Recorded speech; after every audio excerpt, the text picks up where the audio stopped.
안녕하세요. 이번 영상에서는 효성중공업에 대해서 알아보려고 합니다. 코스피에 상장되어 있고요.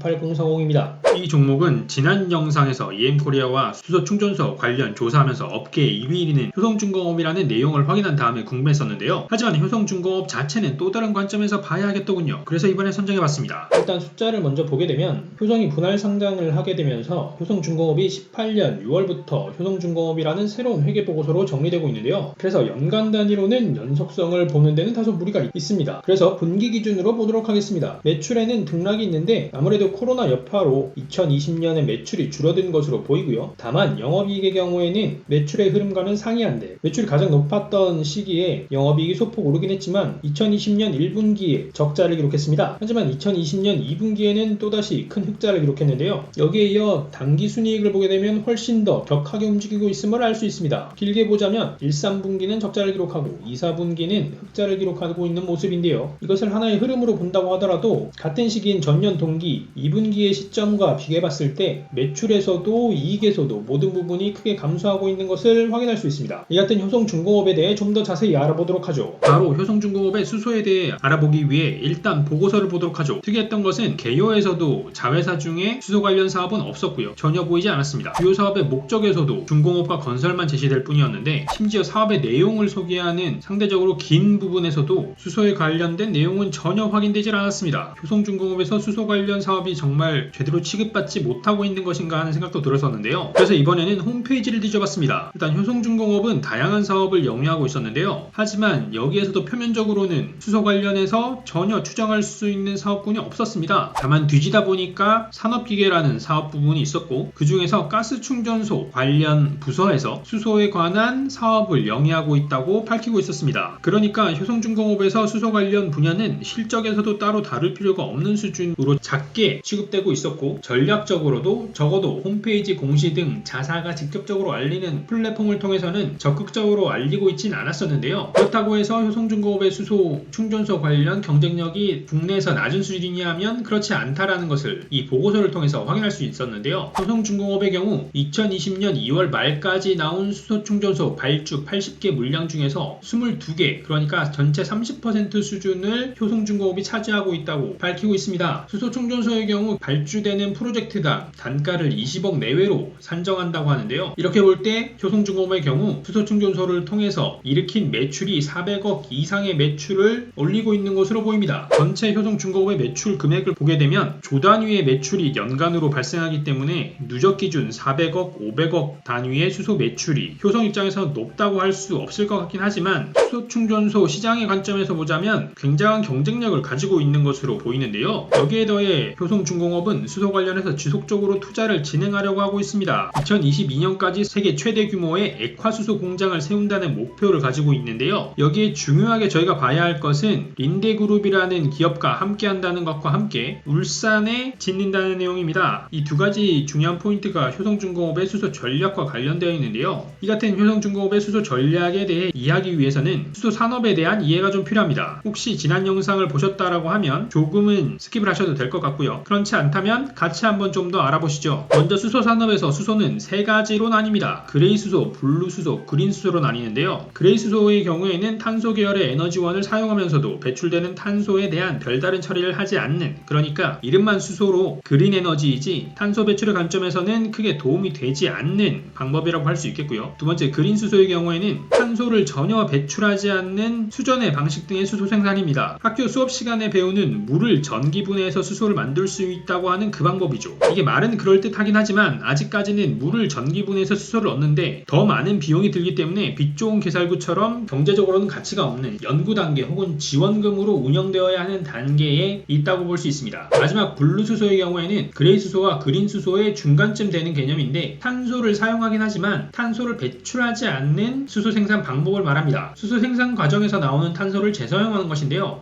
효성중공업이 관련된 방법이 그레이 수소 혹은 블루 수소 아니면 그 사이 어디쯤으로 생각되는데요. 효성중공업의 수소 생산은 수증기 개질이라는 방법이 주를 이루는 것에 포커스를 두고 있습니다. 이 수증기 개질이라는 것은 현재로서 전 세계에서 수소 생산을 위해 가장 많이 쓰이는 방법이라고 알려져 있는데 주로 화학공장이나 제철공장 등 기존의 대규모 공장에서 화학제품이나 철강제품 등의 생산 과정 중에 나오는 탄산가스를 받아 탄소를 제거하고 수소만 모으는 방법이 주된 방법입니다. 방법입니다. 이렇게 주요 공장에서 가스를 받아 생산해야 하기 때문에 효성중공업 입장에서는 효성에 공장이 있는 울산이 될 수밖에 없었던 것이죠. 실제 수소로 주목받고 있는 또 다른 기업 현대제철의 경우에는 현대제철의 공장이 있는 당진에서 수소를 생산하고 있습니다. 그러니까 모두 공장 옆에 붙어 있는 방식인 것이죠. 그렇다면 린데그룹과 함께하는 것이 왜 중요한가? 이것도 하나의 포인트인데요. 현재 앞에서 살펴본 것과 같은 수증기 개질 방식으로 수소를 생산했을 때 가장 큰 문제점으로 꼽히는 것은 바로 운송이나 저장에 관한 비용과 기술입니다. 이에 대해서 이 보고서를 통해서 좀 더 자세하게 살펴보게 되면요. 일단 수소의 경우 수소 자체의 화학적 특성 때문에 수소를 운반하는 용기와 파이프에 특수한 코팅이 필요하게 됩니다. 여기에 더해 이 같은 용기에 수소를 채우는 과정에서 첫 번째로는 에너지 손실이 크게 문제가 되고 두 번째는 상당한 고열이 발생하기 때문에 압축할 때 상당한 냉각이 필요하다는 이슈가 있습니다. 그렇기 때문에 수소 운송에서 마이너스 300도 수준에 달하는 요건이 충족되어야 한다고 언급되고 있는데 이를 위해서 당연히 엄청난 인프라 투자가 필요하겠죠. 이에 관해 린데그룹은 기존에도 공업용 그러니까 공장에서 사용되는 가스를 납품하는 글로벌 탑클래스 기업으로 잘 알려져 있었는데 최근에는 수소로 눈을 돌리고 있는 것으로 보입니다. 그렇기 때문에 효성이 린데그룹과 함께 하려는 것이죠. 자, 이렇게 보면 효성중공업의 수소는 그 나름대로 전략적이고 가치가 있는 방향으로 흘러가는 것 같긴 한데 저희가 앞에서 실적에서 봤을 때는 이 같은 내용이 전혀 도드라지지 않고 있었는데요. 효성중공업이 아무리 수소에 투자를 한다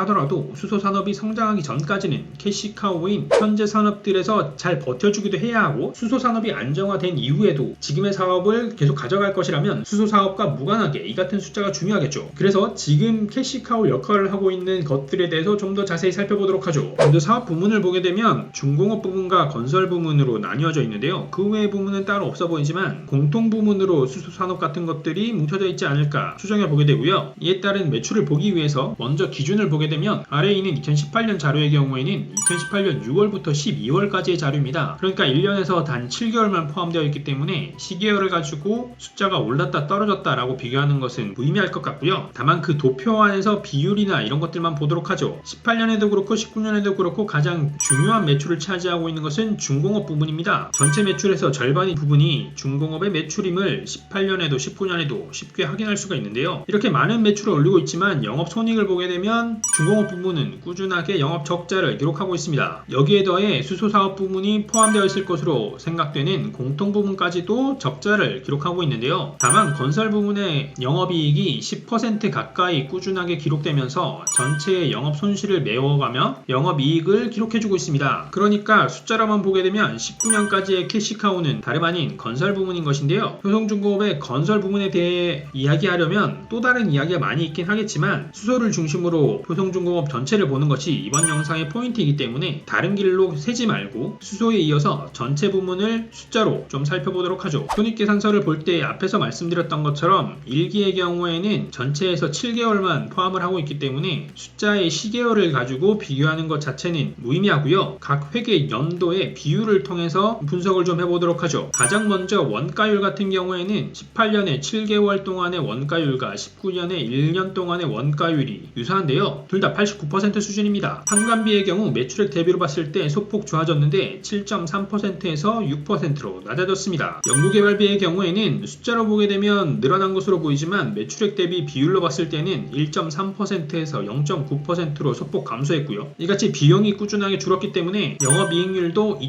2.29%에서 3.45%로 소폭 상승했습니다. 여기서 저희가 앞에서 본 것에 이어 짚고 넘어가야 할 점은 영업이익이 높아진 것은 다름 아니라 건설 부문의 영향이 컸다는 점 기억하면서 봐야 할 것 같고요. 영업 외 활동을 보게 되면 다른 것보다 금융비용이 꽤나 높다는 것이 눈에 띄었습니다. 18년과 19년 모두 매출액 대비 금융비용이 3.5% 이상이었는데요. 영업이익보다 금융비용이 더 높은 것이죠. 이를 자세하게 보게 되면 이자 비용이 2018년 7개월 동안에도 280억 이상 발생했지만 2019년 1년 동안은 500억 넘게 발생하기도 했었고요. 그 외 다른 분야에서도 굉장히 많은 손실이 발생하고 있다는 것을 확인할 수 있습니다. 외환 차손도 높은 비중이었는데 19년의 경우에는 다른 것보다 파생상품의 거래 손실이 크게 기록된 것도 역시 전체 금융 비용에 크게 부담을 주었습니다. 이 같은 결과로 당기순이익은 2019년 160억 수준을 기록했고요. 이어 재무상태표를 보게 되면 자산은 증가했는데 증가된 내용을 보게 되면 매출채권이나 미청구 공사 등도 늘긴 했지만 비율로 봤을 때 가장 눈에 띄는 것은 무형자산의 증가인데요. 10배 이상 증가했습니다. 이를 자세히 보게 되면 2019년에는 신규 연결된 회사가 지능기업 등 주요한 기업이 있었기 때문에 자산이 늘어난 것으로 보이고요. 그 외 투자 부동산도 크게 늘어난 것을 확인할 수 있습니다. 이어서 부채를 보게 되면 부채에 늘어난 금액이 자산이 늘어난 금액과 유사하다는 것을 알 수가 있고요. 이에 대한 세부 계정을 보게 되면 유동부채에서 차입금이 2천억 이상 늘어난 것과 함께 비유동부채에서 장기 차입금이 크게 늘어나면서 전체 부채의 증가에 영향을 끼쳤습니다. 덕분에 부채 비율의 경우에는 300%가 넘는 수준으로 제가 지금까지 봤던 기업들에 비하면 상당히 높은 수준임을 알 수 있었고요. 그럼 이 같은 흐름이 반기에도 계속되는지 살펴보도록 하죠. 반기에서도 재무상태표부터 보게 되면 자산이 늘었는데 자산의 증가액과 부채의 증가액이 비슷한 수준이라 부채를 통해 자산이 늘어났다고 확인 가능하고요. 부채에서는 유동부채의 차입금 같은 경우에는 줄어들긴 했지만 비유동부채의 장기 차입금이 크게 늘어서 전체 차입금의 양으로 보자면 차입금 자체는 더 커진 것으로 확인할 수 있고요. 그 외에 기타 채무의 증가 등이 부채 증가에 영향을 끼쳤습니다. 그리고 자본에서는 꾸준하게 결손금이 기록되는 점에서 과거로부터의 누적 손실이 계속 쌓여가고 있다는 점을 확인할 수 있었는데요. 이같이 쌓여가는 손실을 손익계산서에서 좀 더 자세히 보도록 하죠. 단기에 먼저 매출이 크게 감소했습니다. 분기 기준으로는 전년 동기의 80% 수준이었는데 누적 기준으로는 전년 동기의 74% 수준으로 떨어졌습니다. 매출이 크게 감소한 것인데요. 원가율의 경우에는 다행히 소폭 좋아지긴 했지만 매출이 워낙 크게 감소했기 때문에 매출 총이익의 감소세를 반전시키지는 못했고요. 이어서 판관비를 보게 되면 2분기에는 그래도 전년 동기 대비해서 봤을 때 매출액 대비 판관비의 비율이 큰 차이가 없는데 누적 기준으로 봤을 때는 매출액 대비 봤을 때 크게 늘어난 것을 확인할 수 있습니다. 이에 대해 자세히 확인해 보게 되면 퇴직자가 좀 있던 것으로 보여지는데 퇴직급여가 전년 동기 대비 200억 이상 증가했고 여기에 급여도 크게 증가했습니다. 위로금 같은 형태로 지급된 것 아닌가 싶은데요. 실제 지난 연말에 3,500명에 달하던 직원 숫자는 반기에 3,156명으로 200명 이상 줄었습니다. 이에 따라 일시적으로 인력 관련 비용이 크게 늘어난 것으로 보이고요. 이로 인해 영업이익이 크게 감소한 것을 확인할 수 있었습니다. 이어서 영업외 활동을 보게 되면 여전히 금융비용이 큰 비용을 기록하고 있었고요. 이 같은 비용 때문에 2020년 반기에는 단기 순손실을 기록하게 되었습니다. 그러니까 효성중공업의 경우에는 수소로 최근 주목을 받긴 했지만 실제로는 중공업이나 건설 부분에서 수익을 크게 내지 못하면서 현재 시점이 쉽지 않은 상황인데요. 이에 따라서 수소만 가지고는 한계가 있어 보이긴 하는데 이 같은 상황에 대해서 투자자분들의 생각은 어떤지 주가를 한번 확인해 보도록 하죠. 일봉을 기준으로 주식의 흐름을 보게 되면 역시 코로나 시점에 가장 크게 빠진 것을 알 수 있습니다. 그 이후에 코로나 관련주가 아니다 보니까 회복하는 데는 다소 시기가 좀 걸렸는데요. 6월 중순 이후에 뉴딜 정책이나 수소 관련으로 집중을 받으면 꾸준하게 상승 곡선을 그려가고 있습니다. 하지만 최근에 조정장에서는 역시나 힘을 못 쓰면서 최근 기준으로 최고가의 주가는 9월 4일을 기록하고 있는 것을 확인할 수 있습니다. 최고가를 대비해서 보자면 30% 가까이 떨어지긴 했지만 코로나로 빠진 시기와 비교하자면 무려 6배에 달하는 수준의 주가를 아직까지도 지키고 있는데요. 여기에 더해 저희가 앞에서 살펴본 대로 실적에 대해서는 기존의 다른 분야에 대한 우려가 좀 있기 때문에 주가가 조금 더 조정을 받지 않을까 싶습니다. 하지만 EM코리아에서도 말씀을 드렸던 것처럼 수소에 대한 기대감은 지금이 끝이 아닐 것이기 때문에 지금 흐름의 관점에서 보자면 61선을 기준으로 해서 만나는 지점이나 뚫고 내려갔다가 다시 반등하는 그림이 나올 수도 있지 않을까 생각해 봅니다. 자, 이번 영상에서는 본질에서는 전혀 다른 매출이 주요하게 작용을 하고 있지만 수소로 집중 조명받고 있는 효성중공업에 대해서 알아봤습니다. 오늘의 영상이 시청하시는 분들의 투자에 도움이 되셨으면 하고요. 그럼 저는 다음에 또 새로운 종목과 정보로 찾아뵙도록 하겠습니다. 감사합니다.